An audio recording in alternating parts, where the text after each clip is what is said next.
Welcome back to Tonight on Breaking. It's now 11 weeks to the election and our dear First Lady has deactivated her Twitter account. Over the weekend, the First Lady Aisha Buhari went viral on the internet after a 400-level student identified as Aminu Mohammed was reportedly arrested for posting a tweet mocking the First Lady's weight. The tweet, which was made on June 8th from an account that allegedly belongs to Aminu Mohammed, was written in Hausa and accompanied by a not-so-flattering photo of the First Lady. In the caption, Aminu wrote, "Mama has eaten poor people's money and is now full." That was posted back in June. According to Aminu Mohammed's father in an interview with BBC Hausa, Aminu was arrested on the 11th of November from the Federal University Dutse in Jigawa State and was taken to Abuja without his father's knowledge and has been kept in detention ever since. According to Aminu's uncle in the same interview with BBC Hausa, Aminu was arrested from school and taken to Aisha Buhari where he was beaten in front of her. Our dear First Lady has managed to get through quite a few scandals since 2015, but this one, if it's true, takes the cake. No pun intended. Well, you know what, Nigerians? It's our fault. Because if you recall, this woman was a very reasonable human being back in 2015. Take a look.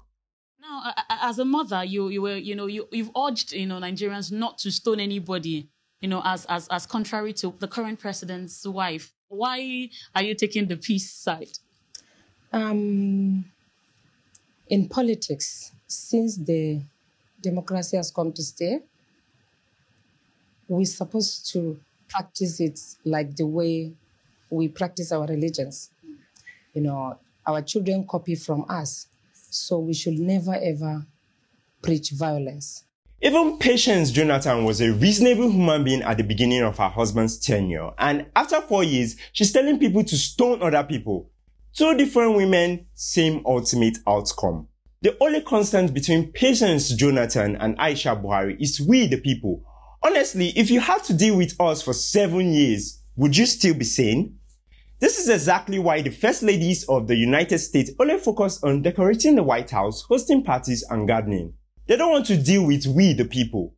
Now, you could argue that yes, we the people are very frustrated, but our leaders are in a position of privilege and they should go high when we go low. If the stories are true, then yes, we agree, the reaction was much lower than the initial post. Even Hammurabi's code says eye for an eye, meaning that the response should be proportionate to the injury. If someone insults you on social media, the proportionate response is to insult them back.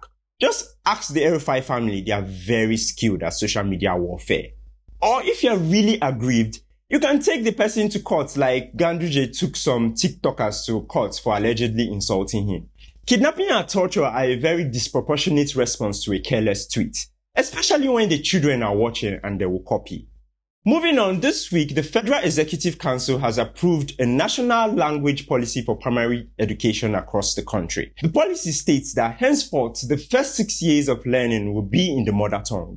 According to the FEC, we have 625 languages, and the objective of this policy is to promote and enhance the cultivation and use of all Nigerian languages. The council acknowledged that the policy will take time to implement because we would need to develop the teaching material and get the teachers. Okay, you know what? I'm not really sure what we're doing anymore. This might very well be the beginning of the end. Because, you see, in our struggle to build Nigeria into one nation, the only one thing that truly unites us is the English language. English is not our native language, but it is a neutral language that allows us to communicate with one another on equal footing.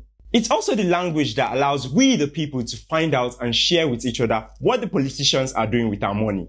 But now we're saying that primary education will be in a local language. So Amina will learn how to count and do math in Hausa, and Shegun will learn how to count and do math in Yoruba. And when they meet at the national maths competition, what happens then? Also, there's a fundamental flaw in the FEC's decision.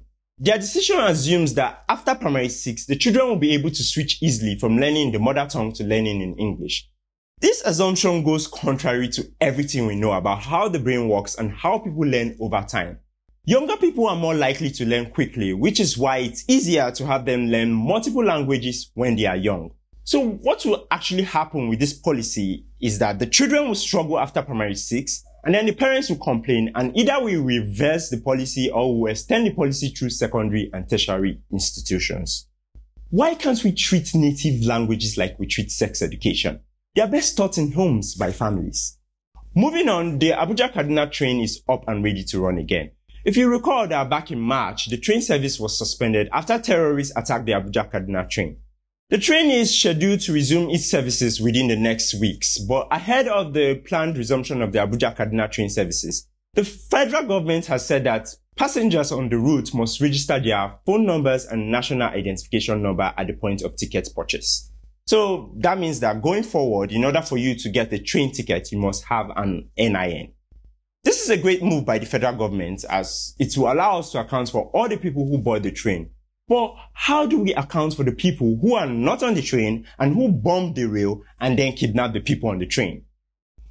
Earlier this week, the APC released their mobile crowdfunding page on Blessmi, crowdfunding platform, which is like the African version of GoFundMe. According to the website, Blessmi was launched between 2020 and 2021, and as far as we can tell, it does not appear to be related to the APC. It just happens that APC chose the platform to host their online fundraising campaign.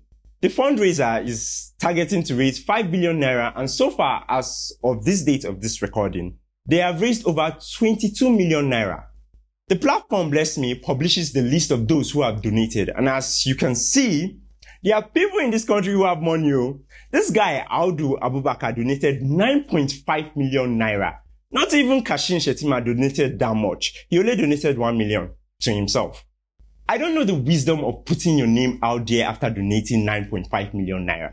You might as well just walk into the kidnapper's den or the EFCC and hand yourself over. That's all on tonight on Breaking. I'm John Iwodi. Have you collected your PVC from INEC? If you haven't, don't forget to do so. Thank you and happy new month.